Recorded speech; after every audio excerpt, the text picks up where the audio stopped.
नमस्कार, मैं हूं सत्यपाल और आप देख रहे हैं CWB हिंदी न्यूज। शक संवत 1946 विक्रम संवत 2081 आज वैशाख मास के कृष्ण पक्ष की त्रयोदशी तिथि और दिन सोमवार है। तदनुसार अंग्रेजी तारीख 6 मई सन 2024। सबसे पहले आज के मुख्य समाचार। आर्मी पब्लिक स्कूल चंडी मंदिर में आई विभिन्न पदों पर भर्ती, बताएंगे पूरी अपडेट। पहलवान बजरंग पूनिया को नाडा ने किया सस्पेंड, सामने आई ये बड़ी वजह। बैंकों में अब शुरू होगा 5 डे वर्किंग, खुलने और बंद होने का ये होगा टाइम। झज्जर के बाद बेरी में भाजपा रैली में कुर्सियां खाली, सीएम नायब सिंह सैनी बोले कांग्रेस में राहुल गांधी को ही जीत का भरोसा नहीं। नाराज किरण चौधरी, राव दान सिंह एक मंच पर एक साथ आए। बेटी का टिकट कटने के बाद कांग्रेस कैंडिडेट के लिए किया प्रचार, दिखाई एकजुटता।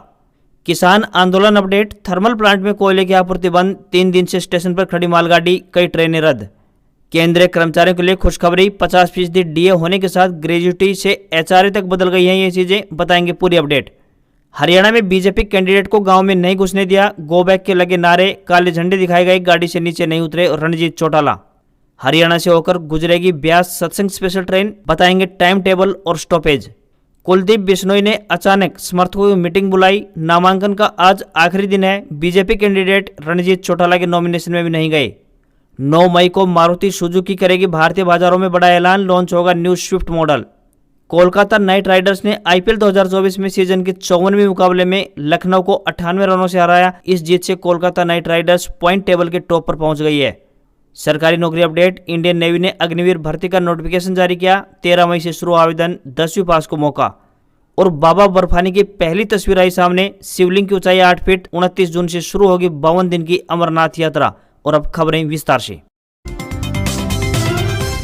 हरियाणा में पिछले कई दिनों से मौसम में राहत जरूर देखने को मिली थी, लेकिन अब कई शहरों में तापमान में बढ़ोतरी दर्ज होने लगी है। बीते दिन हरियाणा के 19 जिलों में तापमान 40 डिग्री को पार कर गया। सिरसा जिले में 4.8 डिग्री की बढ़ोतरी के साथ दिन का अधिकतम तापमान 43.8 डिग्री सेल्सियस तक दर्ज किया गया, जो कि इस सीजन का सबसे ज्यादा है। मौसम विभाग द्वारा हीट वेव की पुष्टि नहीं की गई है, लेकिन कई इलाकों में गर्म हवाएं भी चली। मौसम विभाग ने बताया कि अगले 3 से 4 दिन में तापमान में बढ़ोतरी दर्ज की जा सकती है। इसके अलावा कई जगह लू भी चल सकती है। वहीं मई 8 के बाद एक पश्चिमी विक्षोभ सक्रिय होने जा रहा है, जिससे कि पहाड़ों में बारिश होगी, जिससे हरियाणा में भी बादल देखने को मिल सकते हैं। कुछ इलाकों में हल्की बारिश होने के भी आसार जताए गए हैं, जिससे लोगों को कुछ राहत जरूर मिल सकती है। उसके बाद फिर से तापमान में बढ़ोतरी हो सकती है। मौसम विभाग द्वारा हरियाणा में तापमान 45 डिग्री तक पहुंचने की संभावनाएं जताई गई है।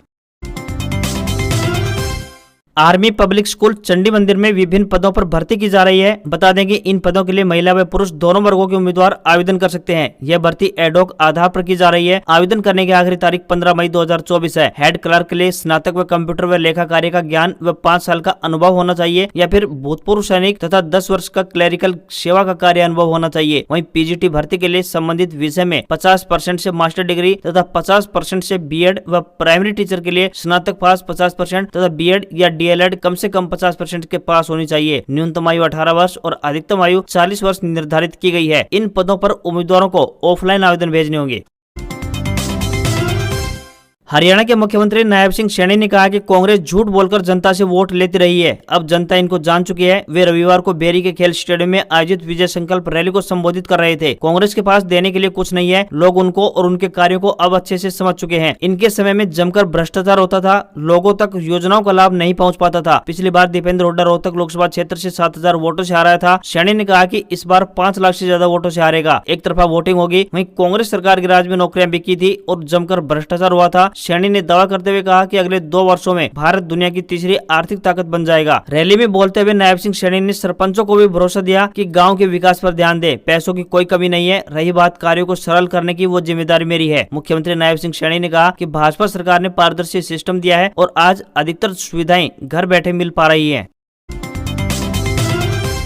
भिवानी महेंद्रगढ़ लोकसभा क्षेत्र से श्रुति की टिकट कटने के बाद से ही किरण और राव दान सिंह को लेकर सोशल मीडिया पर काफी बातें चल रही थी। लेकिन रविवार को तोसाम में कांग्रेस प्रत्याशी राव दान सिंह के कार्यालय उद्घाटन पर किरण चौधरी ने खुद अपने हाथों से रिबन काटकर उद्घाटन किया और एक ही गाड़ी में राव दान सिंह और किरण चौधरी बैठे भी। दरअसल रविवार को भिवानी महेंद्रगढ़ से कांग्रेस प्रत्याशी राव दान सिंह टिकट मिलने के बाद पहली बार विधायक व पूर्व मंत्री किरण चौधरी के साथ तोसाम पहुंचे। तोसाम पहुंचकर किरण चौधरी व राव दान सिंह ने शिवानी रोड पर कार्यालय का उद्घाटन किया। कांग्रेस प्रत्याशी राव दान सिंह ने कहा कि तोसाम पहुंचने पर जो मेरा मान सम्मान किया गया है उसके लिए मैं सदा आभारी रहूंगा। उन्होंने कहा कि तोशाम से हमारा पुराना नाता है। तोशाम से विधायक किरण चौधरी हमारी बहुत ही कद्दावर नेता हैं। हमें उनके साथ काम करने का सौभाग्य भी प्राप्त है। पूर्व मंत्री व विधायक किरण चौधरी ने कहा कि जो कांग्रेस ने फैसला किया है वो सिर माथे है। राव दान सिंह हमारा उम्मीदवार है और इनकी हम दिल खोलकर मदद करेंगे। उन्होंने आह्वान किया कि अब जुट जाओ गाँव गाँव में और कांग्रेस प्रत्याशी राव दान सिंह के लिए एक एक वोट के लिए मेहनत करो।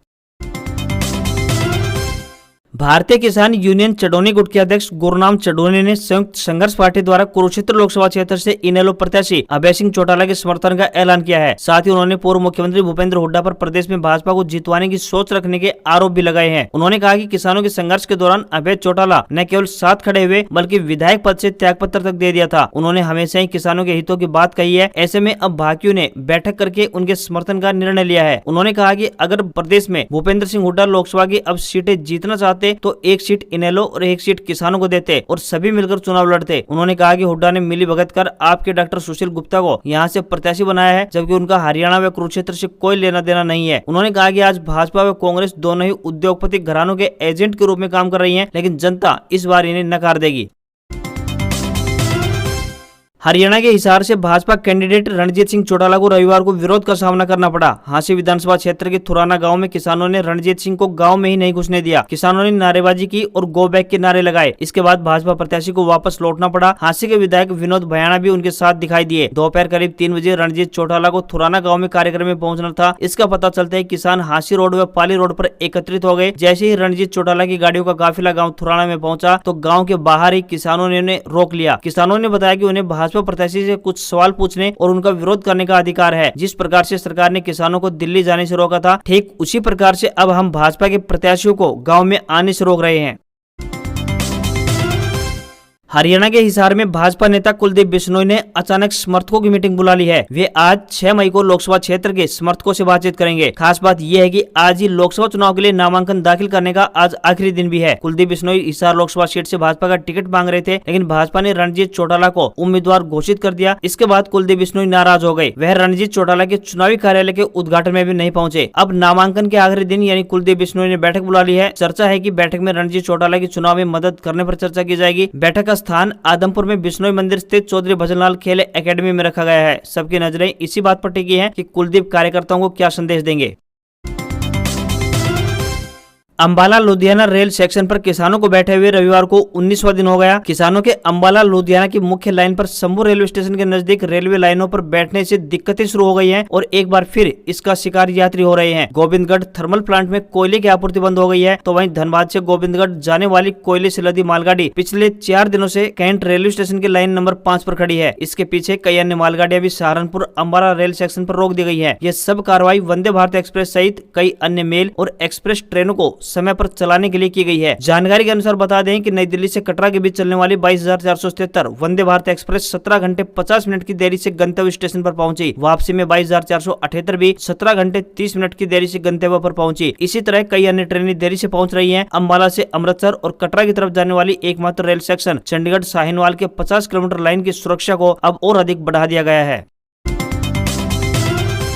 भारतीय रेलवे ने धार्मिक स्थल ब्यास में होने वाले हरियाणा के सत्संग समारोह में शिरकत करने वाले श्रद्धालुओं को बड़ी सौगात दी है। इन लोगों को आवागमन में किसी भी तरह की असुविधा न हो, इसको देखते हुए रेलवे ने अजमेर ब्यास के बीच 9 मई और 23 मई को सत्संग स्पेशल ट्रेन संचालित करने का एक बड़ा निर्णय लिया है। ट्रेन नंबर 09641 अजमेर ब्यास सत्संग स्पेशल ट्रेन 9 और 23 मई को शाम 5:15 बजे अजमेर से रवाना होकर शाम 7:20 पर जयपुर पहुंचेगी। यहाँ 10 मिनट के ठहराव के बाद आगे रवाना होकर 7:40 पर गांधीनगर जयपुर पहुंचेगी। यहाँ 2 मिनट का ठहराव रात 9 बजे बांदीकुई जंक्शन पहुंच जाएगी। यह ट्रेन अगले दिन यानी दोपहर 12 बजे ब्यास पहुंचेगी। वापसी में यह ट्रेन 12 और 26 मई को दोपहर 2:15 पर ब्यास से रवाना होगी। इसके बाद रात 3:20 पर बांदीकुई आएगी, जहां से जयपुर के लिए रवाना होगी। बीच रास्ते में इस ट्रेन के ठहराव की बात करें तो अजमेर, किशनगढ़, फुलेरा, जयपुर, गांधीनगर जयपुर, बांदीकुई, अलवर, रेवाड़ी, भिवानी, हिसार, जाखल, धुरी, लुधियाना, जालंधर सिटी एवं ब्यास स्टेशन पर दोनों दिशाओं में रहेगा। इस ट्रेन में 2 थर्ड एसी, 12 स्लीपर एवं 8 जनरल कोच शामिल होंगे। हरियाणा की बीजेपी जेजेपी गठबंधन सरकार में डिप्टी सीएम रहे दुष्यंत चौटाला शनिवार को धर्मनगरी कुरुक्षेत्र लोकसभा सीट से पार्टी प्रत्याशी पालाराम सैनी का नामांकन दाखिल करवाने कुरुक्षेत्र पहुंचे थे। यहाँ एक मीडिया कर्मी ने उनसे 50 करोड़ रुपए की रिश्वत का सवाल पूछा तो चौटाला भड़क उठे। पत्रकार पर भड़के दुष्यंत चौटाला ने कहा कि अगर आपके पास कोई अकाउंट है तो दे दो, वरना आपके खिलाफ दुष्प्रचार करने पर कानूनी कार्रवाई करवाऊंगा। उन्होंने कहा कि बिना किसी सबूत के आधार इन बातें करना कुछ मीडिया कर्मियों की आदतें बन चुकी हैं। दुष्यंत चौटाला ने पार्टी छोड़कर जा रहे नेताओं और कार्यकर्ताओं को लेकर कहा कि चुनावी मौसम में ऐसा होता रहता है, ये समय की बात है और कार्यकर्ता ही पार्टी की मजबूती होते हैं। आज सभी कार्यकर्ताओं ने विश्वास दिलाया है कि पालाराम सैनी को कुरुक्षेत्र लोकसभा सीट से सांसद बनाएंगे।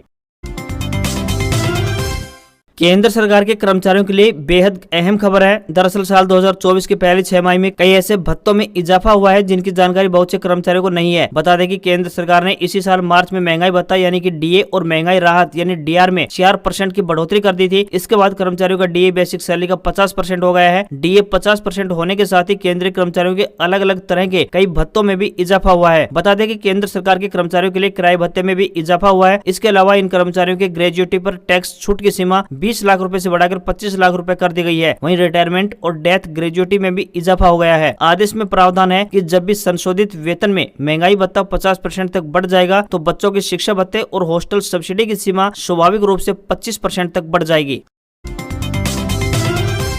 भारतीय कुश्ती संघ यानी WFI के पूर्व अध्यक्ष ब्रजभूषण शरण सिंह के खिलाफ यौन शोषण के आरोपों को लेकर महिला पहलवानों के धरने प्रदर्शन की अगुवाई करने वाले पहलवान बजरंग पूनिया राष्ट्रीय डोपिंग एजेंसी यानी नाडा ने बड़ा झटका दिया है। उन्हें डोप टेस्ट के लिए सैंपल न देने के लिए अनिश्चित काल के लिए सस्पेंड कर दिया है। अब इस मामले को लेकर बजरंग पूनिया ने अपने हिस्से का सच सोशल मीडिया के जरिए बयान किया है। पहलवान ने अपने सोशल हैंडल पर एक पुराना वीडियो शेयर किया है जिसमें वह एक्सपायर डेट सैंपल किट से डोप टेस्ट किए जाने का एजेंसी पर आरोप लगा रहे हैं। इसके साथ ही लिखा है कि मेरे बारे में जो डोप टेस्ट के लिए खबरें आ रही हैं उसके लिए मैं स्पष्ट करना चाहता हूं कि मैंने कभी भी नाडा अधिकारियों को सैंपल देने से इनकार नहीं किया था। बता दें कि 10 मार्च को ओलंपिक में हिस्सा लेने के लिए पहुंचे ट्रायल्स के दौरान नाडा ने बजरंग पूनिया से सैंपल देने के लिए कहा था, लेकिन उन्होंने सैंपल देने से इनकार कर दिया था। वो बिना सैंपल दिए ही वहां से चले गए थे। वहीं 23 अप्रैल को नाडा ने बजरंग को नोटिस दिया और 7 मई तक जवाब देने को कहा था, लेकिन बजरंग पूनिया ने अभी तक जवाब नहीं दिया है और इसलिए उन्हें निलंबित कर दिया गया है।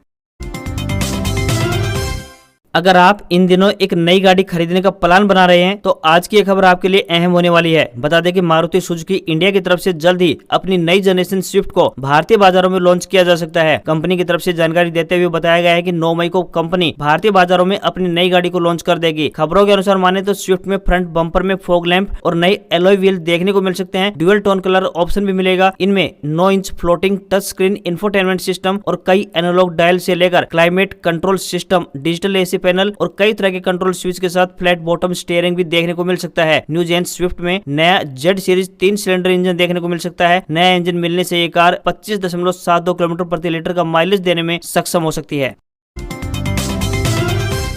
बैंक कर्मचारियों की काफी लंबे समय से की जा रही मांग शायद इस साल पूरी हो सकती है। दरअसल बैंक कर्मचारियों द्वारा सप्ताह में 2 दिन की छुट्टी को लेकर पहले से ही समझौते पर हस्ताक्षर हो चुके हैं। इसके अलावा दिसंबर 2023 में भी भारतीय बैंक संघ के बीच एक मेमोरेंडम ऑफ अंडरस्टैंडिंग पर समझौता हुआ था। इसमें प्राइवेट बैंक और बैंक यूनियन दोनों शामिल हुए थे। इसके तहत 5 डे वर्किंग का प्रस्ताव पेश किया गया था, लेकिन ये सरकार से मंजूर नहीं हो पाया था। इसके बाद IB और बैंक यूनियनों ने एक ज्वाइंट नोट पर 8 मार्च 2024 को भी हस्ताक्षर किए थे। इसमें शनिवार रविवार की छुट्टी के अलावा 5 डे वीक वर्किंग को रूपरेखा देने का काम किया गया था। अगर सरकार द्वारा 5 डे वर्किंग को हरी झंडी दे दी जाती है तो रोज होने वाले काम के घंटे में 40 मिनट बढ़ाए जा सकते हैं। ऐसा होने के बाद बैंक खुलने का समय सुबह 9:45 से शाम को 5:30 तक हो जाएगा। वर्तमान समय में बैंक दूसरे और चौथे शनिवार को बंद रहता है।